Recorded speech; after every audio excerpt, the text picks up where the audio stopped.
how's it going, everybody? Super Bowl weekend is upon us. He's Tony George. I'm Scott Spreitzer, DocSports.com. And with us, the Brain Trust, as we sit here at the Red Rock Hotel and Casino Racing Sportsbook. We got Jason McCormick on one side. We got Chuck Esposito on the other. Listen, Tony and I have been in plenty of bad spots throughout our lives when it comes to going up against the sportsbooks, and now we're sandwiched between these guys.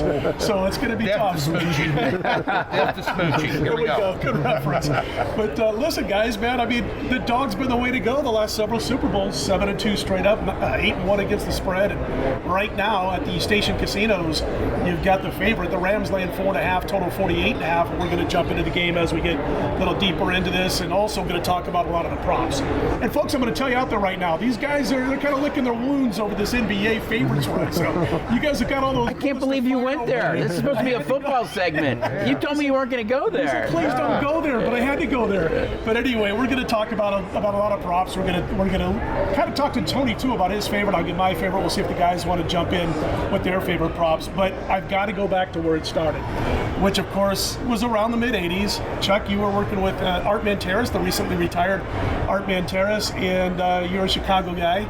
So of course it was Jason is as well. Yeah, Jason, a Chicago guy, and you came up with a real nice prop that had to do with William Refrigerator Perry. And I'm telling you right now, if you're under 30, look it up, because you'll love that entire 85 season, including the Super Bowl shuffle, including the way the Bears played in that game.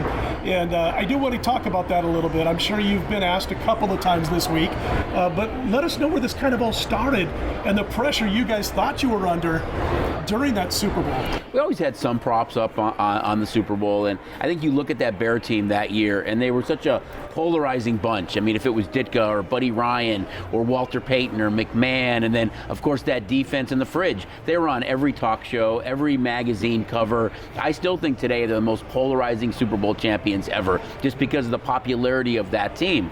And Ditka had put Fridge in against the 49ers that year as payback, because the year before, Bill Walsh had put McIntyre in against them. Yeah. So he put him in. It was just to gain a yard. I'm not even sure. I think he just fell. But anyway, he ended up using him on a Monday night football game against the Green Bay Packers, and he scored a touchdown. He became an overnight sensation at that point. And I think it was just the popularity of the Bears. As you mentioned, they cut the Super Bowl shuffle in December after they had just gotten beat by Miami. Shows you how kind of cocky or how much moxie they had at that point. So we put the prop up. You know, we thought, what can draw some media attention, water cooler chatter, stuff that we're doing now about the props. We put it up about 25-1, and money just started rolling in. Would he score a touchdown or not? Gets bet all the way down to 2-1, and I'm like, there's no way. I mean, they have to be up by a considerable amount. Would he even use them in a game of that magnitude? And would they be on basically the 1-inch line? Because they're not putting them in from the 2 or 3. Perfect storm. They're way up in the game. Ditka decides, I'm going to put him in. Peyton doesn't get the Super Bowl touchdown. Fridge does. We get killed on it. Long faces on our side of the counter. But little did we know, it kind of would propel prop betting to where it is today, that when the next year rolled around, it's like, what are you guys going to come up with now? How creative can you be? How much can you think outside the box? So over the years, we've tied them to Mike Tyson, to Tiger Woods, to Michael Jordan. You name it. We're always trying to think of something different and unusual. And as Jay alluded to, before we started, the two biggest losses both involved the Bears. It was Fridge, and then it was the year against the Colts when Devin Hester scored the first touchdown, a special teams touchdown. I was at Caesars at the time as well, and I remember the game just kicked, and I'm back in the control, making sure everything's locked out and everything, and I thought a jet took off from the book. It was so loud, because as he kind of split the coverage team, everyone just erupted, and in both cases, huge six-figure losses industry-wide, but it really has helped create the popularity in prop betting today. I'm going to guess, Jason, that Chuck and Art Manteris were probably feeling a little bit scared about what's going to happen on Monday when the big boys, when the brass gives you a phone call and says, what the heck happened? But it didn't. It worked in reverse, right? It worked in reverse. You guys got so much ink off of that nationally. Yeah, and I think it continues to grow. I think that each year when you talk about the props. It's, hey, what is the interesting one that's up? I can just go back a couple years when Kurt Warner had the 414 yards was the record passing yards, and we were just kind of thinking outside the box. What can we do here? It was the year Ryan and Brady played in the Patriots comeback year. We had a prop up. Will either quarterback break the 414 yards passing by Kurt Warner? And sure enough, Brady goes and throws for 505 in that game. And again, we came up with a unique prop that had a big plus price, and the guests loved it and took advantage of it. And we were cashing lots of tickets on that over. What you guys need on that? Just the reason I'm bringing up the Patriots-Rams game, obviously Kurt Warner, the movie, all that kind of stuff in the news. But I remember that was the first time we saw one team coming out individually. Not the first time we saw that, but then we saw the Pats come on the field as a group, and it was like, if you had the Rams, it was, oh man, this just doesn't feel right before the game even starts. Do you remember what you guys had on that? I don't remember specifically, no. You know what? The first time the Patriots went to the Super Bowl, Rams, yeah. We were Rams fans. Were you? We were Rams fans that day. I remember when Vinatieri kicked that field goal. It was not a great thing, but hey, I mean, the props are so much fun, though. I mean, everybody says it's so much work, and it is. But the team here did a tremendous job. But we love just kind of sitting around like we're doing right now and bouncing them around. How can we be creative? And he talked about Jay talked about the Kurt Warner one. We looked back at the Bengals. Okay, they've been to the Super Bowl twice. This is their third time. Boomer didn't do much in '89, but in '82 at the time, Kenny Anderson threw for 300 yards. Yeah. He threw for 2 touchdowns, and he ran a touchdown in. Yeah. Those were all Super Bowl records at that point. So this year we came up with kind of a Bengals historical prop. Would Joe Burrow break Kenny Anderson's 300-yard record? So we're always trying to think of different ones and some cool ones to put up. Jay had a great idea about a trifecta, and you can talk about that. We put up a kind of a trifecta prop with both the Rams and the Bengals as well. You mean in for each individual players, their rushing yards and that type of stuff? Yeah, kind of going off the same game parlay stuff, in that a lot of the Super Bowl packet doesn't allow you to parlay the props, and so we wanted to kind of throw in hey, I really like Cooper Kupp, or I like Chase, so we've got a prop up on will Kupp have over 104 receiving yards and score a touchdown, and the Rams win the game. Or Chase to have over his yards and score a touchdown, and the Bengals win a game. So you can kind of hook those props up. So we've got a lot of the receivers, the running backs, and the quarterbacks, touchdown passes, over their yards, and their team wins the game. So you're getting a bigger plus price than you would by betting those 3 props kind of together. And what's cool about those is, I mean, if you really like the Bengals in the game, you figure there's a really good shot that Chase scores a touchdown. If he scores a touchdown most of the time, they involve some yardage in there, and then the Bengals might just win the game. So I think they're really kind of fun, and we try to be as creative as we can with these. And there's so much stuff on the board, even MVP. People are all talking about, if it's the Rams, I think it's so much more wide open. If it's the Bengals, I think it's probably going to be Joe Burrow, unless McPherson has 6 field goals. Right. But he's shown some love from the bettors so far. We'll be cheering for McPherson to have 6 field goals, because the early props, they've been betting the under in the game. The under came down from 50 down to 48.5. But the props, they've been betting the will he score a touchdown on everybody, been betting the yeses. There hasn't been a lot of no action on any of the players. So obviously we've got about 6 players listed for each team. I doubt we're going to have 12 touchdowns in the game, but they've really been betting the yeses on the touchdown props. I'm curious to know how receptive and how popular the cross-sport props are. NFL, I've heard of all kinds of them. Touchdowns thrown versus how many games Gonzaga is going to win in the NCAA tournament. They got all kinds of cross-betting, cross-sport. I'll be honest. I mean, the whole packet is popular. They make up a bigger piece of Super Bowl Sunday every year, probably in the 45 to 50% range, industry-wide.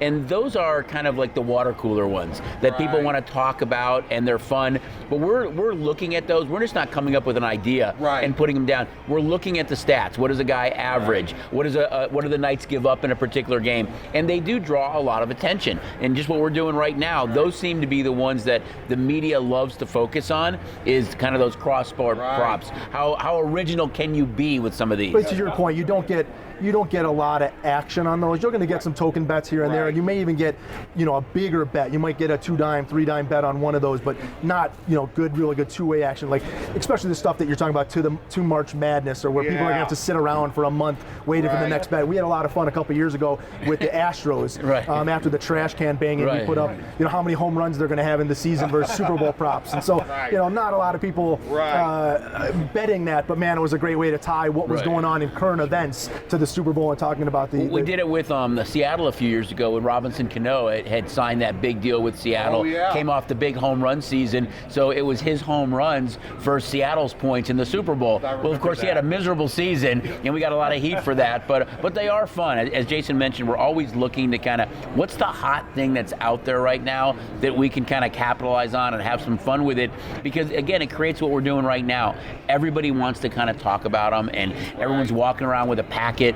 I mean, the game's barely over, and the most frequently asked question is, when's the prop packet going to be out? Yeah, well, that's you're hoping for a lot of yeses and a lot of overs. a lot of no's. I know you guys are.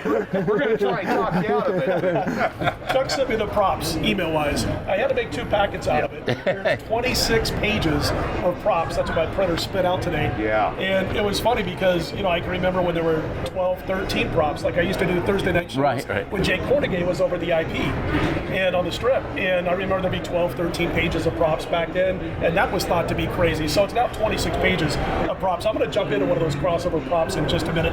One question that I got that I wanted to ask you guys that I got on Twitter was, and I'm assuming there's a template every year, so there is some stuff that you're going to obviously fit things into. Right. How long does it take to come up with all these props, decide, okay, here's what's good, here's what's not, here's what's going to interest people from both a betting perspective and just like this, sitting around talking about it, guy wants to throw $20 on it for entertainment purposes. We're actually going to take this packet the week after the Super Bowl, and we're going to go through every individual prop and what handle did we have, what props were good, what took handle. You call it the template, we call it the skeleton. So after this gets done, we go and clear all these guys' names out of here, keep the same props though, so we don't have the names tied to it, and then just kind of look at historical results. We've gone back, 15, 20 years, not only just to make prices on the props, but to kind of just look at what happens in the game. So, when we talk about overtimes and safeties, we like to look what we opened it, where we closed it, what we think we can open it this year, even not really even looking at the teams that are playing. We opened it up, the overtime, the safety, the defensive touchdown, all that stuff before we even had the 2 teams named in the games, just trying to get that public action on. Maybe they're not here this weekend and they want to be able to bet the game's going to go into overtime while they're here in Vegas. And some of the ones we lose on for 3 or 4 years in a row, that skeleton, we just leave in the closet. So that one's out. But Jay's right. We're looking at that data. Like you look at the team that has scored last in the Super Bowl has won the last 12 Super Bowls. Think about that. And the team that has scored first is 8-4 in the last 12 Super Bowls. Right. So there's a lot of data out there, and I know that the guests are that much more educated. They're looking at those stats as well. But we're doing the same amount of homework, and we're trying to look at the ones that are more popular and how can we, kind of capitalize on that. We just had an idea, and we were working on it. Is that coming up with not only game props, but like a first half prop or first quarter receiving yards. And Brian Blessing, thinking about him, and rest in peace, B. He used to tell me, I know it's a lot of work, but why don't you guys come up with a whole prop packet for the second half? I tried to throw something at him usually when he came up with that, but it's probably getting to that point where you might see something like that for the entire second half. Yeah, and that's where the expansion has really come in. Watch these props grow. It's the guest interest in what they want to bet on. So when you had all these props for the game, and then people are saying, well, now I want to just bet the first half, and I want to cash my tickets to then roll it onto the second half bet and stuff like that. So as the game goes on and these props happen, the team will go in and post them immediately so people can cash out the game and hopefully be able to kind of re-up their bets into the second half, or obviously the growing popularity of in-play wagering as well. By the way, I was just going to say, all these props are found on the ESPN Sports app. Everything's on the app as well. If you're in Nevada right now, or you're coming to Vegas for the weekend, you can come down, you can sign up for the ESPN Sports app, you can cash out after the game if you got to fly home or whatever, but you're going to get all the apps. Even if you're in the book, you don't have to grab a packet. They're all on the app. Yeah. So, I know it's going to be crowded, and, there's going to be lines. People can also bet on the kiosks, which make it convenient if there is a line. But to Jay's point, a really good guest. I was talking to him yesterday, and he's like, I'm not sure who I like in the game, but I've invested on 48 different props right now. Right. So, and a lot of guests do that, where they want to have something going on, and there's almost every play, there's something going on, or every player. You may have a group go crazy, and it's like, what the heck? There's nothing going on. And somebody just went over 5.5 receptions. Well, if you're having pretty much, I'm sure Scott's getting this, equal amount of action on both sides right now, it is the sharpest line in town.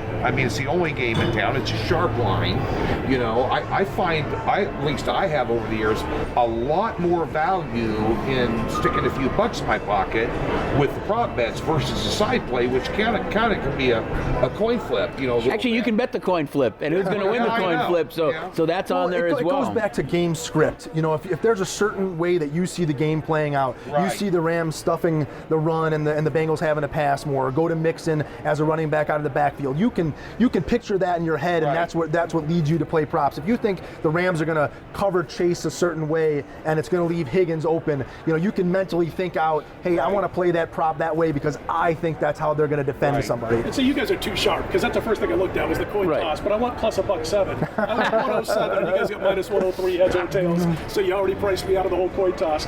Listen, I wanted to tell you guys, or I wanted to ask Tony actually for a second, because I got a prop strategy, and it limits me to like 7 or 8 props per Super Bowl. First of all, I don't tie my props into who I think is going to win the game. I mean, I found that out many, many years ago as a young 20-something-year-old with a bankroll that wasn't that big, that if you tie the props in, obviously, with who you think is going to win the game, or how you think the total is going to go over or under, boy, you can take a real bad beating. So my advice has always been, try to find props that can happen, that can come to fruition in cash, whether your team that you like is winning, losing, getting blowing out the other side, or what have you. A quick example was last year when you had Patrick Mahomes of turf toe. Well, we're not going to pick on him. He's going to toss the dagger out. Got to do that at least once a show with this guy. Come on, he did it with the NBA for the last 4 days, so we're used to it. One of the props I had last year right off the bat, the first prop I made, I found it, I was like, okay, this is it. You got Mahomes with turf toe, the banged up Chiefs offensive line. They're going to come after Mahomes to try to test that turf toe in the offensive line. On the flip side, you had Brady, who, I love Tom Brady, no doubt about it, he is the GOAT, but the bottom line is, when he sees that pass rush coming, he'll go down sometimes without really getting hit. That's one of the reasons he lasted so long without a lot of injuries. You knew KC was going to bring that pass rush, so roughing the passer penalty, will there be one? And I jumped on it, yes, and just knowing how they protect the quarterbacks nowadays, didn't matter if one team was beating the other one 51-3, that's the kind of prop I look for. So it does kind of limit you, Tony, to 7 or 8 props that you can play usually. You hit the nail right on the head. I kind of script the game out in my mind. I mean, the public's already decided whether they're going to say, okay, we're going to listen to ESPN and NFL Network, and Joe Burrow is the Messiah now. Or they're going to listen to other pundits and say, this is Matt Stafford's time. And they're going to kind of side, the average Joe would side with the team based on who convinced them of that. They kind of make up in their own mind. It's going to be a defensive battle, or it's chasing on that one side, and Cup and Beckham Jr. on the other side going to go nuts, and it's going to be a track meet. So everybody kind of has their own thought. But I do what you do. I kind of tie in my mind the script of the game. I think the Rams are the better team. I don't think there's any question in my mind they're the better team. There's no question in my mind that they're the better defense, which leads me to believe that Cincinnati's going to be tossing the ball around a lot. I don't think they're going to have a lot of success on the ground. So I start looking at those props that are tied in to receptions, yards, number of incompletions, number of completions, number of attempts, that sort of thing. But like I said, do I think Cincinnati's going to win the game? Well, no, I don't think they will. They could, but that's how I'm tying in some of my props. He didn't think they would against the Chiefs either. That's right. Well, he doesn't think anybody's going to be the Chiefs. Hey, now look, I took Tampa Bay last year. Give me the point. He was that way though when Kenny was quarterback in Kansas City. So. Yeah. I think that I think a lot of guests look at it that way. They do. They'll script it out and they'll say, is it going to be a high-scoring game or a low-scoring game? And there's so much data out there looking at. I mean, we saw Burrow get sacked 9 times by the Titans, and we know this Rams defense is built for today. They're a defense that went out and got Miller, got Ramsey. They made the moves for Stafford and Beckham in the offseason, and with Donald, they're built to win now. They haven't had a first-round pick since 2016. They don't have another one until 2024. That's our next prop. Will they keep it or not? They won't. But they're built now, and you look at this Bengal team. I mean, all their skill position players are young. If it's Higgins, Boyd, Chase, Mixon, Burrow, their coach, and he has some familiarity with the Rams because he was offensive coordinator for them the last time they went to the Super Bowl. So I mean, there's some ties there between the two teams. And you think about Burrow, though, he can be the first quarterback ever to win the national championship, win the Heisman, be the first pick in the draft, and hoist a Lombardi. Pretty impressive for a kid that had a catastrophic knee injury, not too long ago. And I'm curious on one thing that you do when you said this is the skeleton. So usually you just plug in the kicker's name, and for the most part, it's always over or under 1.5 field goals. Is that kind of the standard fare? Because if you look at this McPherson kid this year, and you look at the red zone efficiency or deficiency in this case, what the Bengals have had, especially in the postseason, and the fact they're not going to be able to run in there with Mixon because of this run defense, I thought maybe we might see a 2 on that versus a 1.5. I'm sure there's an alternate number. Yeah, I mean, one of the things that we try to do is not use a lot of whole numbers so that we don't end up with a lot of pushes on stuff. So you want to use a 1.5, you want to use a 2.5, and kind of feel yourself out and push one way or another. So I won't say that you go into the skeleton, you just leave the numbers that are there. I think each game has its little intricacies, and you're looking a lot at what's going on in the total. So being a 48, not a super high total. Obviously, last year I think we were in the 55 range, and it's leaked up from what the average Super Bowl has been. But 48 is a good solid number to kind of stay in that touchdown, 3 field goal range. So that just happened to work out this year from that 1.5 standpoint. And we're still looking at historical data. You're looking at how many field goals they average the game when teams are at home or on the road. So you still have a basic idea. We might be opinionated in some of it, but you try to look at the data and let that be I'm not going to deviate too much from that. Yeah, two aggressive guys here too. I know obviously the Bengals have been kicking a lot of field goals as the kind of the playoffs have gone on, but you're now in the championship game, so whether he's going to take that field goal or he's going to go for it on a 4th down here to try and go win the game, I think that we'll see these coaches be a little bit more aggressive this week. Kansas City tried that against Cincinnati in the first half. They tried to be aggressive. Really a catastrophic mistake because even if you just kick, you're up 24-3, you're up 3 scores, but they're 3 touchdowns. So I thought it was a poor decision at the time. Still feel that way now. Right, absolutely. They go up with that even just a field goal. But I think, not to get too far off this game, but we looked in the second half of that game, it was a totally different team. I mean, the Bengals defense has been subject to give up a lot of yards and a lot of points, and they were a different team in the second half of that game. 90 yards and 3 points on the road at Arrowhead against that offense who went through like a hot knife on butter. You got to give their defensive coordinator a lot of credit. You were talking about McPherson. I've been looking all over for this and I haven't found it, but I'm going to suggest adding one, which would be McPherson over or under 7.5 points in this game. He scored 40 of the team's 71 points in the postseason. That's how he hasn't missed. He has not missed.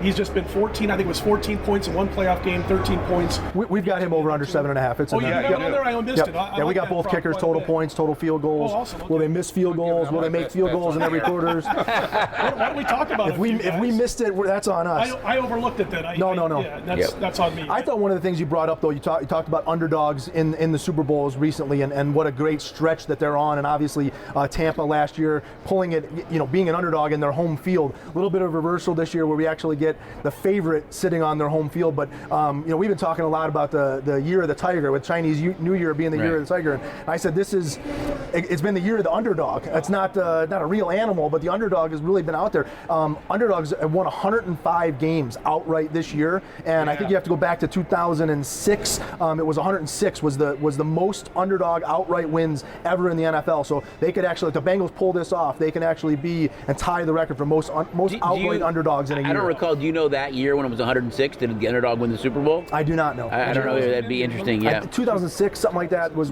I'm curious to know, and I'm sure our everybody watching this is in the mind of an odds maker here. What you figured? What was the point value that you figured for them being able to play at home? Was that factored into this, or was your power rating 4, 4.5, or 5 between these two, and that you figure it's a neutral side? It was something that we talked about, but not nearly the home field advantage that you would think. I mean, when you think about, number one, San Francisco went there twice, and Garoppolo came out of the tunnel. He said, I could have sworn we were playing in San Francisco. Right. There was so much red there. And I think you see it more and more in all sports, and especially when it's a big event like this, it becomes more of a corporate event. Right. It's not necessarily just the fans. It's a bucket list. It's people that want to go there and experience the game. I think pure power rating, you would have seen them probably closer to the 6 range than where you see them right now. So it's something we talk about and look at, but to me, it's Lambeau and Arrowhead, 2 toughest places to play. Yep. If the Super Bowl was in Lambeau and it's Green Bay, I think you definitely take that into consideration more than you would SoFi in LA, in my opinion. Yeah, I don't think we gave it a full home field type game here, let alone it being the Super Bowl. Just a Rams home game didn't have a full 2.5 to 3 point home game move for them. They just weren't. It's even worse worse for the Chargers. Yeah, I was going to say, if it was the Chargers, we would have gone the other way. We would have taken points away. Right, exactly. I think one of the things for me when we were making the numbers, it was a little bit about Cincinnati. We talk about this youth, and obviously they've handled it well and being able to travel to Arrowhead and Kansas City, but this is like a whole nother stage for these guys, and Burrow's handled it well, obviously the national championship, but once these guys get these 2 weeks to kind of think about where they're at in the history and what they're about to accomplish, now traveling to a home field stadium for the Rams might be just a little bit more that. I wonder what you guys thought. I mean, just take a straw poll here. To me, I don't think there's ever going to be a point that the moment's going to be too big for Joe Burrow. You went into Tennessee, they were the number one seed in the AFC. Getting Derrick Henry back. Yeah, getting Derrick Henry back, and they sack his rear end 9 times. They hang around, they win. You go into Arrowhead, as you mentioned, one of the toughest places to play. I'm not being biased when I say that.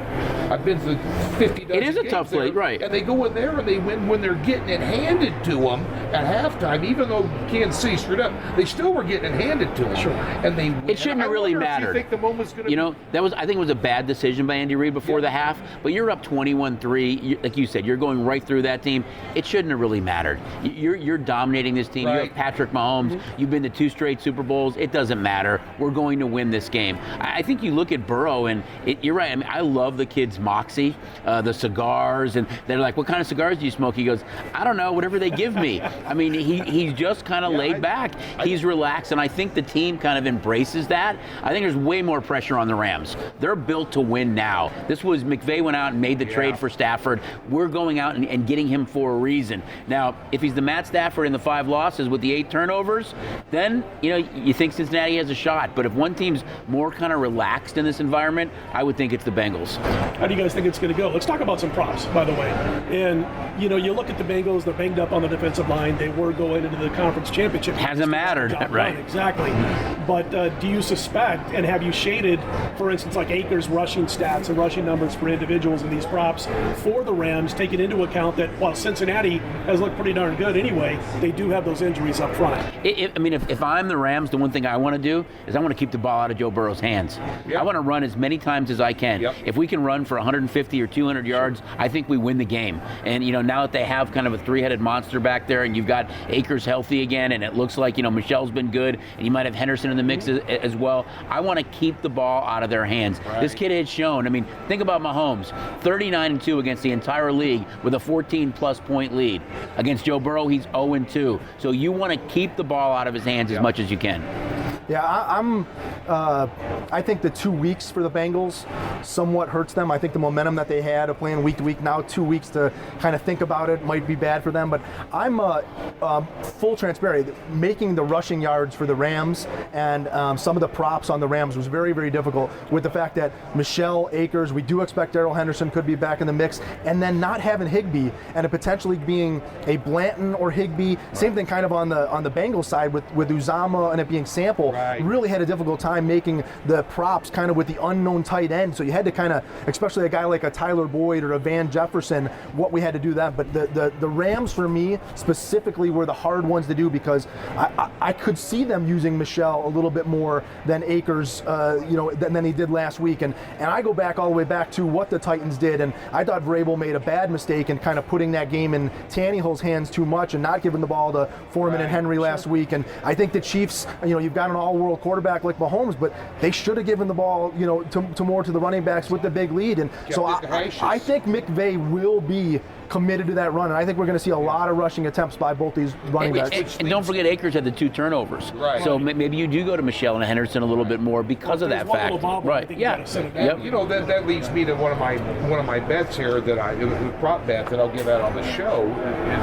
I think they are going to push running the football, being physical and eating clock.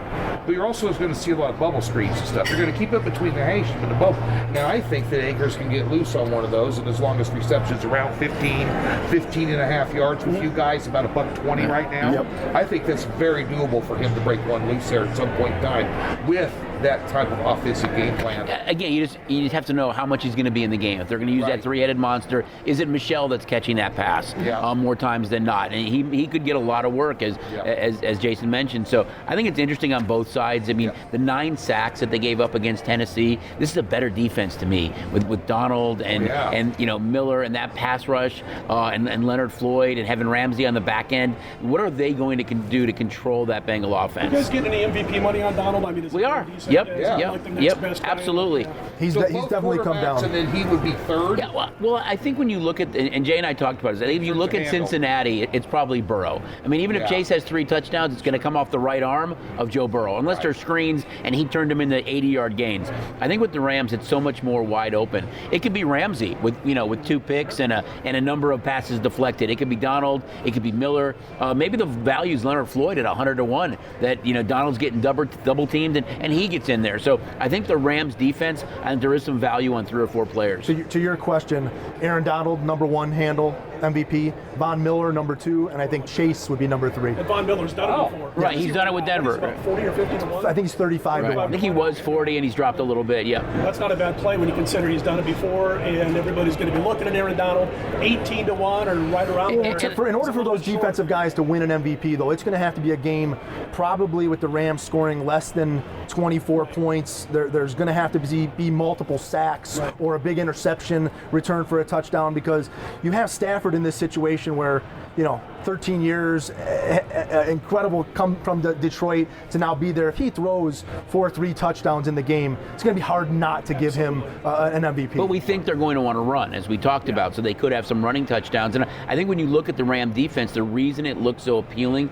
for those guys for the MVP is you go back to that Titan Bengal game. I mean, 9 sacks. I mean, if the game kind of scripts out that way and it's a lower scoring game and the Rams win, it easily could be one of those defensive guys that gets the MVP. I've been waiting for 2 odds makers to tell me I'm crazy on a podcast, so I'm going to run this scenario by you. Safety, I bet it every year. I'm going to bet $200 on yes. I'm going to tell you why. And you got him here at plus 700. Because of the very scenarios you're talking about, very rarely does that have any meat and potatoes to it. But if this scenario existed where we had Cincinnati inside the 5-yard line, 2nd and 9, 3rd and 8, they're going to throw it. Now, we talked about all these badasses that, that the Rams have.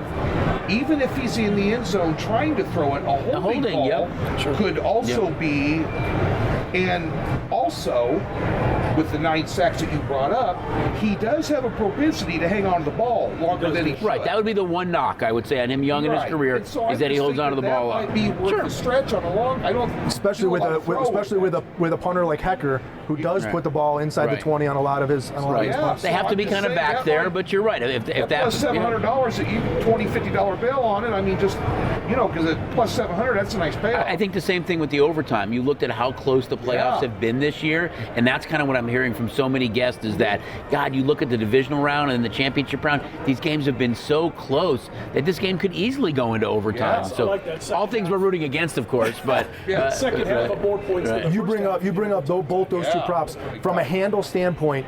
Overtime, 2-point conversion, right? Safety have been the 3 largest handle bets so far. The 4th one, strangely enough, is Joe Burrow rushing yards.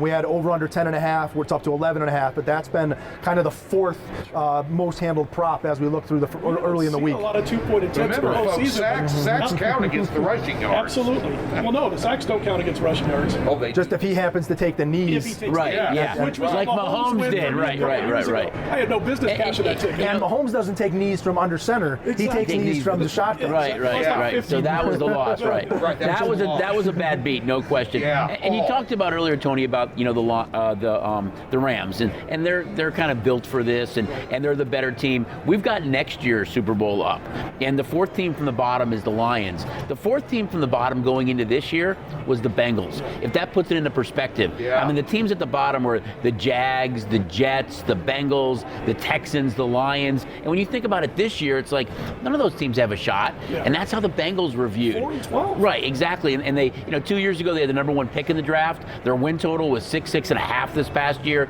So people just didn't think about this team being a team that was going to contend. And you think about Stafford, I mean, in his career with the Lions, 0-3 in the postseason. He's 3-0 now, has a chance to go to 4-3. So some really cool storylines, I think, for both these two teams. Speaking of prop bets, there was a lot of money line bets out there. First coach fired was going to be Taylor this year. He was on the list at the midway point, right? Yeah, he was. And now look at him, man. Now here we are, AFC champion. I mean, they still have to beef up that offensive line, but they have really played well, and this kid is not afraid of the big stage. Another Rams prop that I already jumped on, and it kind of fits in with what we were talking about. The Rams maybe having to run the football a little bit more, keep the ball out of Joe Burrow's hands, is Van Jefferson under 2.5 receptions, which is like last I saw was minus $1.20 at stations. And if you look at the targets that he had before Odell Beckham arrived, it's almost double of what he's gotten since Odell Beckham arrived. He's getting like 3.5 targets on average per game now compared to 6 before Beckham arrived. And so you see less of Van Jefferson.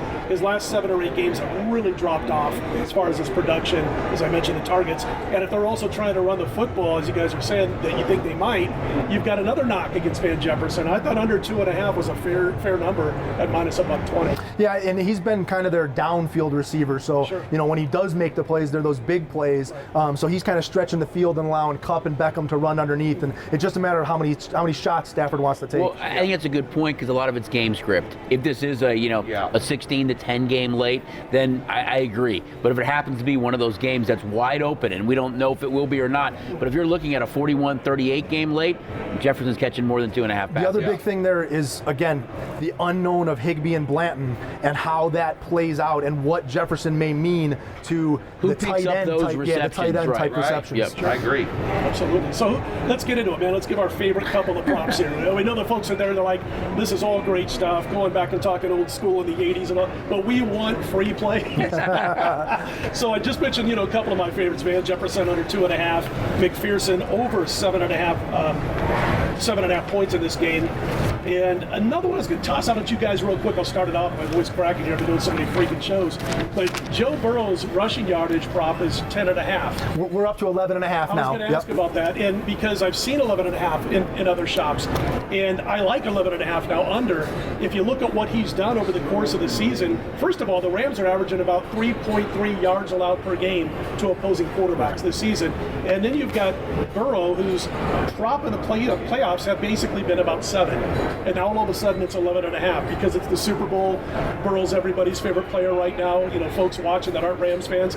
That's another one that I thought about, and especially now at 11.5. I saw it at a couple shops, and you guys have gone there based on over betting, based on people what they do. They like to bet the over in the Super Bowl. I'm one of those guys who ends up on a lot of unders. Yeah. I'm like, looking for boring games half the time when it comes to my props. That was one that jumped out at me. I mean, you have to remember too, we've only scratched the surface so far. I mean, what we've seen as far as prop betting goes, you've seen a lot of sharp action come in and the numbers kind of moved, but the public really hasn't completely dove into the props yet. I mean, going into that weekend, you're going to see a lot of different stuff on the props. The one that I love, and I know it's taking a little bit of a shot, it's the longest touchdown, over 45.5 yards. You've got Jamar Chase on one side, and you've got Cooper Kupp on the other side. And Odell Beckham Jr. I just think that this is the kind of game that Kupp and Chase especially can take a swing and go to the house. Yep. I like the over on that prop, guys. Yeah. There's going to be some sort of explosion. My favorite one, I talked about it earlier, I like Evan McPherson over 1.5 on the field goals. I think that with that defense of the Rams, they're going to stall at some point in time. The guy, he had, 9 out of 11 50-plus yard field goals during the regular season. The kid's phenomenal. Really good. And he's a scorer for them. Scott, you mentioned all the scores in the postseason he's had. I just think you're going to see more than once in this ballgame. And the kid doesn't miss. I mean, he's like ice. He's like Vinatieri. He's like ice in his He's got that healthy cockiness as much as he absolutely does. Yeah, he's a cocky kid.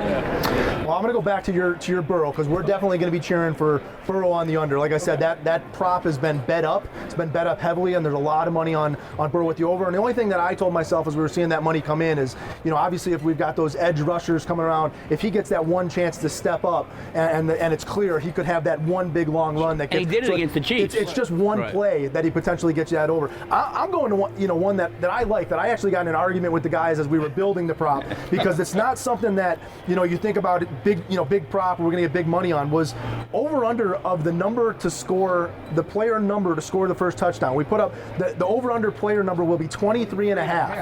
And think about it a little bit deeper when you start Chase, Kupp, Beckham, both quarterbacks, Akers, all those guys are on the under. So I think the top 6 guys that we have to score the first touchdown in the game are all under 23 and a half. And then you do get a bulk of guys on the over. You get Michelle at a 25, Mixon at a 28. Obviously all the tight ends and Higgins. But I mean, with the tight ends being the question marks, and really we're talking about the stars of the game. The stars of the game are all under 23 and a half. So it's a pick 'em. I didn't like the number. Let me make a call to move that before we finish this segment. I wanted to go a little bit lower on it, but the guys convinced me 23 and a half was the right number, and I'm still not convinced, because I think we have too many of the superstars are under that 23 and a half. Go Higgins. Well, here's one I'm going to throw a crossover that Tony will get a couple of favorites from you. I got to go to the crossover page since we talked about it. And this particular stat, and I'll read it here from it, is Penguins and Devils, Pittsburgh and New Jersey. I'm a Puckhead, so I had to go to the Pucks, obviously. But Pittsburgh against New Jersey, total goals scored versus Jamar Chase, total receptions. Now the Penguins and the Devils play at about 1:30 p.m. Eastern, 10:30 p.m. Pacific. And then, of course, the Super Bowl after that. Now, New Jersey's without their top goalies right now. And they are a mess. I was going to say. Except for when they play that double-A team, the Montreal Canadiens, as we saw Jersey put up 7 goals or whatever it was earlier this week. But you've got the top 2 goalies out. Chase's over-under is 5.5 receptions. Pittsburgh's averaging just under 3.5 goals per game this season, 9th in the NHL. They're even better because the goalies are out, 6th in the NHL in shots on goal per game. And they got that advantage with the 2 goalkeepers being out of this game. And then New Jersey on the flip side. And you have seen totals in hockey really tick up this year. You see a lot more of the 6 and 6.5. Last year was almost 5.5 every game with a few 6s sprinkled in. 5.5s are the rarity this year. Well, it used to be also, I would see a 6 with maybe the juice minus $1.20 on the under. You're seeing 6.5. But you're seeing it higher now. You can't do that so much. But Jersey's 3 goals a game. They give up 3.5 goals per game. So you're talking, I'm thinking 6 to 7 goals potentially in that game. Maybe 4 from Pittsburgh alone if I can get a couple out of course, Chase can't go over his prop if it's only 6 or 7 goals, but that was one that jumped out at me a little bit. The one that I wanted to give everybody, I think the total yards in the game, 755 and a half. I think you're going to see that go under this game. I really do, just based on the defenses, the average numbers offensively and defensively for both teams, both average under that number, and then you have a tight ball game, prolific defense here. I don't think we're going to see a trap team here by any stretch of the imagination. I don't necessarily either, but I think if you're Cincinnati and you're Zach Taylor, what do you do best? And that is you open it up, you throw downfield. You've got such weapons. And I know the Rams defense is good, and I know Ramsey can take somebody away. But if you take away Chase, you still have Higgins and Boyd. Actually, Higgins statistically was ranked a higher wide receiver than Chase was this year. I think Higgins was 8th, and Jay and I talked about it, and Chase was 11th. So you can, and Mixon is really talented out of the backfield as well. I think if you're Cincy, hey, what do you have to lose? Are you sitting at 5.5 on him, on Higgins for total? Yes.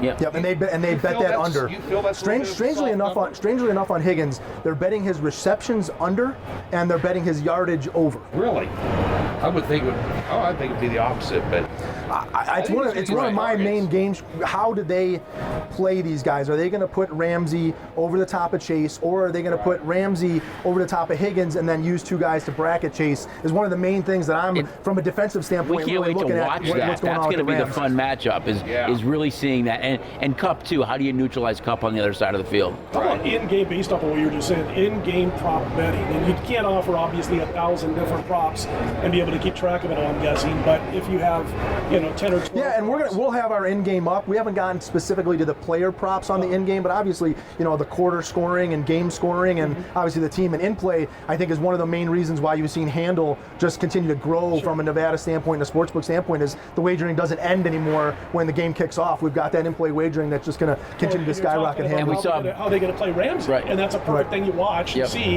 and you can do a little in-game action. And even in playing the game itself, you saw both of these teams have to come from behind in their respective championship games. games. Right. So the price becomes really lucrative at some time, and especially if you're Cincinnati, knowing the way they came back. So it's become a big part of our overall handle. Scott, I wanted to go back to your Devils prop versus Chase, and obviously you look at just the straight Devils and Penguins are in that 6.5, potentially even 7 from a total standpoint. Chase sitting at 5.5, and one of the things that we look at that standpoint from those type of props is also what's the ceiling.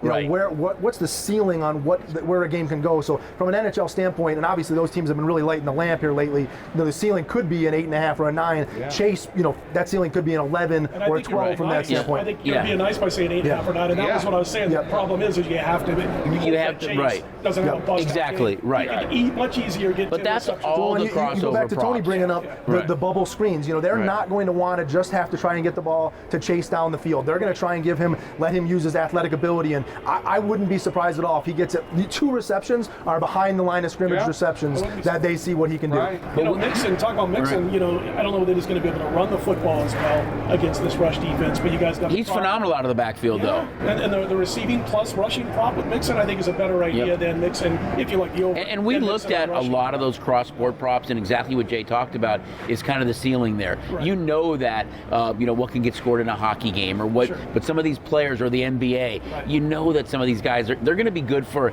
X amount at a minimum. Right. So we did look at all that again, but that's why such a big part of it is really going through kind of the stats and the trends and looking at all that stuff. It's not just blindly putting it up there. We're actually looking for props that we think will get someone to sit back like you guys are now and go, wait a minute, what's the ceiling on that? Right. What do I realistically think I could get? Right. And what's the ceiling for the other guy? Mixon has been another guy from a reception standpoint, yardage receiving, that they've been betting the over, talking about game script, that they think he's going to be catching balls out of the backfield. His overs have been bet from a receiving standpoint. Any final prop thoughts before we get some final score? I'll give you one that's kind of surprised me, and it's normally right on our front page, is will either team score 3 unanswered times? And a lot of places have gone to even 4 unanswered times because it seemed like the 3 unanswered scores happened all the time in the big game. And this prop has been bet pretty heavily on the no, meaning obviously that no team is going to score 3 times in a row. And we take the conversions and extra points out, that we've got a tight game with maybe a lower total. But that's one of those ones that kind of always surprise me because it seems like every year the yes gets there, but the public's betting the no like crazy. We opened it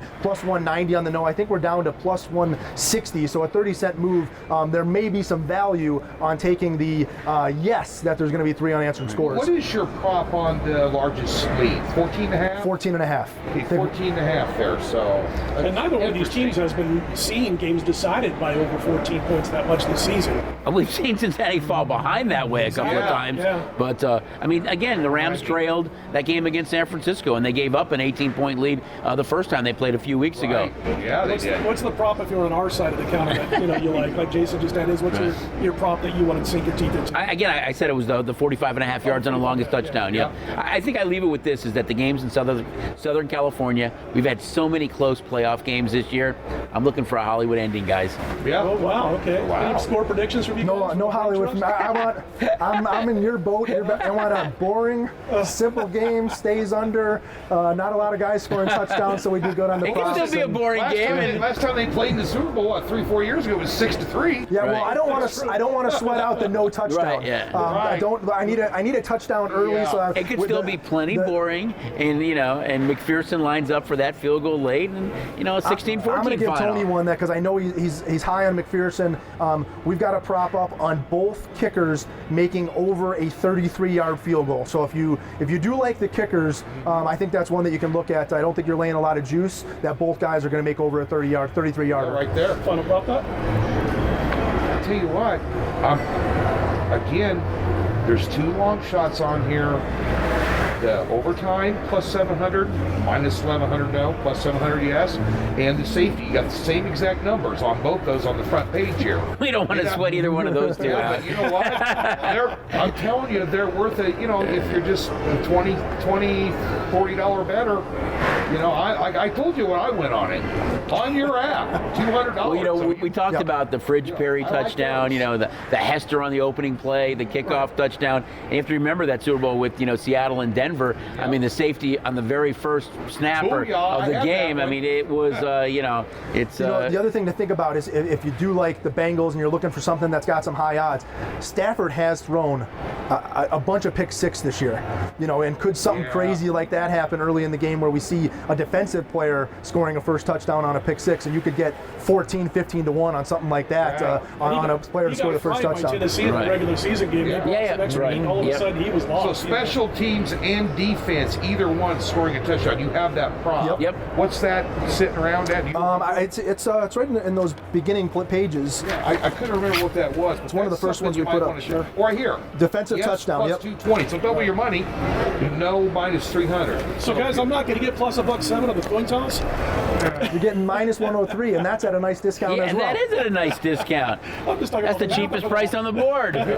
Don't forget that app this weekend. If you're coming to town. It's so great. We have up to a $500 bonus going on right now. We love it when everyone comes in, enjoys everything we have to offer. We know it's big game weekend.